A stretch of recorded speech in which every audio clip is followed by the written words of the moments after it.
अस्सलाम वालेकुम। मेरा नाम है तैयबा और आप देख रहे हैं ऑडियो विजुअल बुक्स रोज़नामा दुनिया के आज के कॉलम्स। इल्हामा इब्तिसाम के दीन से दुनिया तक।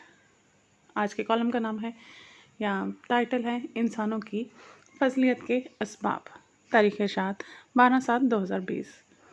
ख्वाजा आसिफ मुस्लिम लीग नून के सरकर्दा रहनुमा हैं और मुख्तलिफ फोरम्स और इजलासों में अपनी जमात की नुमाइंदगी करते रहते हैं। हालिया अय्याम में इनकी कौमी असम्बली में होने वाली एक मुतनाज़ा तकरीर के हवाले से मुल्क भर में एक नज़रियाती और फ़िक्री कशमकश की कैफियत देखने में आ रही है।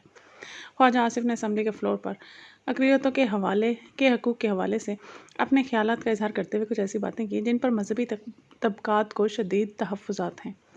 ख्वाजा आसिफ साहब ने अपनी तकरीरों में अक़लियतों की हक़ तलफ़ी का ज़िक्र किया और इस हवाले से अवाम की तवज्जो मबज़ूल कराने की कोशिश की। हमारा मुल्क एक इस्लामी जमहूरी रियासत है और इसमें बिलअमूम दीगर मज़ाहिब के पैरोकारों के ख़िलाफ़ नफ़रत और तासुब देखने में नहीं आता, और जो अनासिर इस नफ़रत और तासुब की आबियारी करते हैं राय आमान को मुस्तरद कर देती है। हमारे मुल्क में अक़लियतें मिसाली ज़िंदगी गुजार रही हैं और इनके मजहबी और समाजी मामलात में मदाखलत नहीं की जाती। इन्हें मखलूत इंतखाबात के साथ साथ जुदागाना हैसियत में भी मुकन्ना में नुमाइंदगी दी जाती है। उनकी जान, माल और इज़्ज़त के तहफ़्फ़ुज़ का एहसास हर ज़ी शऊर पाकिस्तानी में मौजूद है। ख्वाजा आसिफ के इस बयान को मजहबी तबक़ात मुबालगा आमेज़ी पर मबनी समझते हैं और मजहबी जमातों और रहनुमाओं का ये मौक़िफ़ है कि मुसलमानों के आबाद किए हुए इलाक़ों में किसी नए मंदिर की तामीर शरई और इख़लाक़ी एतबार से दुरुस्त नहीं, बिलख़ुसूस जबकि ये काम हुकूमत की सरपरस्ती में हो रहा हो। उलमा का मौक़िफ़ है कि ये एक इल्मी और फ़िक्री मसला है और इससे अक़लियतों की बुनियादी हकूक़ पर ज़द नहीं पड़ती। ख्वाजा आसिफ ने अपनी तकरीर में चलते चलाते ये भी कह दिया कि किसी मज़हब को दूसरे मज़हब पर कोई फ़ौक़ियत नहीं। गो बाद में उन्होंने अपने इस बयान की वज़ाहत करने की कोशिश भी की है, लेकिन मजहबी जमातों और तबक़ात उनकी इस वज़ाहत से मुतमिन नहीं हैं। माशरे में इस हवाले से एक रंज व गम की कैफियत नज़र आती है और मज़ाहिब को बराबर करार देने के हवाले से उलमा और दीनी रहनुमा ख्वाजा आसिफ के बयानिया से किसी भी तौर पर मुत्तफ़िक़ नहीं हैं। किताब व सुन्नत के मुताले और आम मुशाहिदे से ये बात समझ में आती है कि मखलूक़ात वहम बराबर हैसियत की हामिल नहीं हैं। अल्लाह ताला ने बाज़ मखलूक़ात को दूसरी मखलूक़ात पर फजलियत दी है और इंसान को अपनी फ़िक्र, इरादे और अमली सलाहियतों की वजह से सारी मखलूक़ात पर मुमताज़ किया है। इस हकीकत का बयान अल्लाह ताला सूरह बनी इसराइल की आयत नंबर 70 में यूँ फरमाते हैं, और बिलाशुबा यकीनन हमने इज़्ज़त दी बनी आदम को और हमने सवार किया उन्हें खुशकी में और समंदर में, और हमने रिस्क दिया उन्हें पाकीज़ा चीज़ों से, और हमने फजलियत दी उन्हें बहुत सी मखलूक़ात पर इनसे जिन्हें हमने पैदा किया। अल्लाह ताला ने सूरह 3 की आयत नंबर 4 में इंसानों की फजलियत को कुछ यूँ बयान फरमाया है, बिलाशुबा यकीनन हमने पैदा किया इंसान को बेहतरीन शक्ल व सूरत में। इन आयात से बाकी मखलूक़ात के मुकाबले में इंसान की फजलियत वाज़ेह होती है। इंसानों को अल्लाह ताला ने मुख्तलिफ़ कौमों और कबीलों में तकसीम किया है।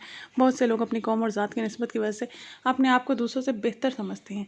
इस्लाम ने इस तसव्वुर को कबूल नहीं किया, बल्कि फ़जलियत का मेयार तक़वा को करार दिया। चुनांचे अल्लाह ताला सूरह हिजरात की आयत नंबर 13 में इरशाद फरमाते हैं, ऐ लोगों, बेशक हमने पैदा किया एक मर्द से और एक औरत से, और हमने बना दिया तुम्हें कौमें और कबीले ताकि तुम एक दूसरे को पहचानो। बेशक अल्लाह के नज़दीक तुम में से ज़्यादा इज़्ज़त वाला वो है जो तुम में से ज़्यादा तक़वा वाला है। आयत मुबारक से ये बात वाज़ेह होती है कि अल्लाह ताला की नज़रों में ज़्यादा इज़्ज़त वाला वो है जो अल्लाह ताला से ज़्यादा डरने वाला है। अहादीस मुबारक में बाज़ ख़ानदानों की फ़जलियत का ज़िक्र है, ताहम उनकी ये फ़जलियत तक़वा और दीनदारी से मशरूत है। अल्लाह ताला ने कुरान मजीद में फ़जलियत के बहुत से दीगर असबाब की भी निशानदही की है। अल्लाह ताला सूरह मुजादला की आयत नंबर 11 में इरशाद फरमाते हैं, अल्लाह बुलंद करेगा उन लोगों को जो ईमान लाए तुम में से और उन लोगों को जो इल्म दिए गए दर्जों में। इस आयत मुबारक में फ़जलियत के दो असबाब यानी ईमान और इल्म का ज़िक्र किया गया है। अगर हम किताब व सुन्नत का मुताला करें तो फ़जलियत की इन दोनों असबाब की मज़ीद वज़ाहत हो जाती है। सूरह अलम सजदा की आयत नंबर 19-20 में اللہ تعالیٰ نے ایمان والے لوگوں اور نافرمان لوگوں کے درمیان فرق کو کچھ اس انداز میں واضح کیا ہے۔ تو بھلا کیا وہ شخص مومن ہو اس کی طرح ہو سکتا ہے جو نافرمان ہو؟ وہ برابر نہیں ہو سکتے۔ رہے وہ لوگ جو ایمان لائے اور انہوں نے نیک عمل کیے تو ان کے لیے رہنے کے باغات ہیں بطور مہمانی اس کے بدلے جو وہ عمل کیا کرتے تھے، اور رہے وہ لوگ جنہوں نے نافرمانی کی تو ان کا ٹھکانہ آگ ہی ہے۔ جب کبھی وہ ارادہ کریں گے کہ وہ نکلیں اس سے تو وہ لوٹا دیے جائیں گے اسی میں۔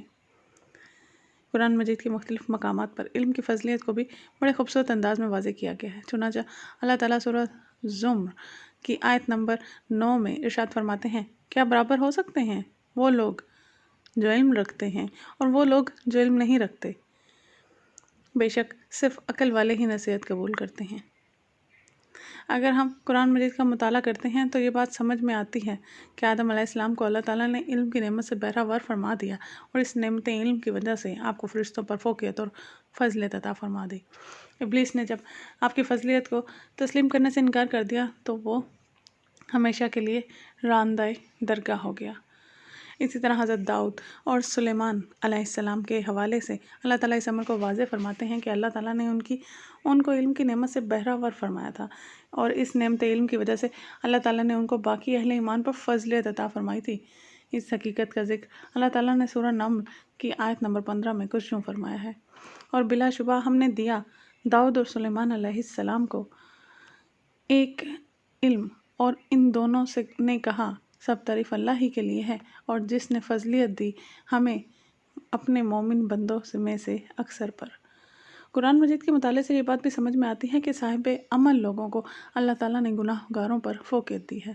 اس حقیقت کو اللہ تعالیٰ سورہ جاثیہ کی آیت نمبر 21 میں کچھ یوں فرماتے ہیں، کیا گمان کر لیا ان لوگوں نے جنہوں نے ارتکاب کیا برائیوں کا کہ ہم کر دیں انہیں ان لوگوں کی طرح جو ایمان لائے اور انہوں نے نیک عمل کیے، کہ ان کا جینا اور ان کا مرنا برابر ہوگا؟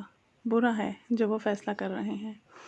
اسی طرح قرآن مجید کے مطالعے سے بھی معلوم ہوتی ہے کہ اندھا اور بینا، اندھیر اور اجالا، دھوپ اور چھاؤں، زندہ اور مردہ لوگ برابر نہیں ہو سکتے۔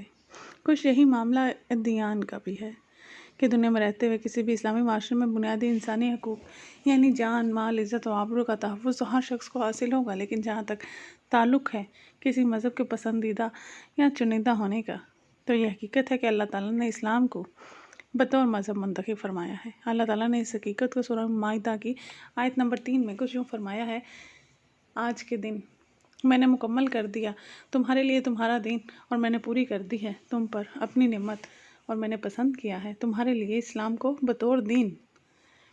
اسی طرح سورہ آل عمران کی آیت نمبر 19 میں ارشاد ہوا، بے شک دین تو اللہ کے نزدیک صرف اسلام ہے۔ مذکورہ بالا آیات کے ساتھ ساتھ بہت سی دیگر آیات اور احادیث مبارکہ سے یہ بات معلوم ہوتی ہے کہ اللہ تعالیٰ کی نظروں میں پسندیدہ اور چنا ہوا دین فقط اسلام ہے۔ سیاسی رہنماؤں کو اپنے موقف کا اظہار کرتے ہوئے ایسی باتیں کہنے سے گریز کرنا چاہیے جن کی وجہ سے معاشرے میں تنازع اور تشویش کی کیفیت پیدا ہو۔ اس کے ساتھ ساتھ سیاسی رہنما کو الفاظ کے چناؤ میں بہت زیادہ احتیاط کرنی چاہیے، اس لیے کہ الفاظ ہی در حقیقت انسان کی فکر اور ما فی الضمیر کی نمائندگی کرتے ہیں، اور اگر کوئی انسان نامناسب الفاظ کی ادائیگی کے بعد ان الفاظ کی اصل مراد کے بجائے اپنی ذاتی مراد کو لوگوں کے سامنے پیش کرنا چاہے تو لوگ اس بات پر مطمئن نہیں ہوتے۔ پاکستان اقلیتوں کی جان، مال، عزت، آبرو کے تحفظ کے حوالے سے ایک مثالی ریاست ہے، اور دیگر بہت سے ممالک کے مقابلے میں یہاں پر اقلیتوں کو زیادہ حقوق حاصل ہیں، لیکن اس کے باوجود ان کے حقوق کی بات کرنے میں کوئی قباحت نہیں۔ تاہم اس گفتگو کے دوران اسلام کی فوقیت اور عظمت پر اگر کوئی حرف آتا ہے تو پاکستان کے مسلمان یقیناً اس بات پر تشویش اور اضطراب کا شکار ہوں گے۔ اس قسم کے رویوں اور معاملات کی اصلاح وقت کی ضرورت ہے۔ امید ہے کہ سیاسی جماعتوں کے رہنما اپنے طرز عمل پر غور کریں گے اور پاکستان کے دینی طبقات کی تشویش اور تحفظات کے ازالے کے لیے مستقبل میں اس قسم کی طرز عمل سے اجتناب کریں گے۔ سننے کا شکریہ۔ لائک اور سبسکرائب کرنا نہ بھولیں تاکہ روزانہ کی ویڈیوز سے مستفید ہو سکیں۔ شکریہ۔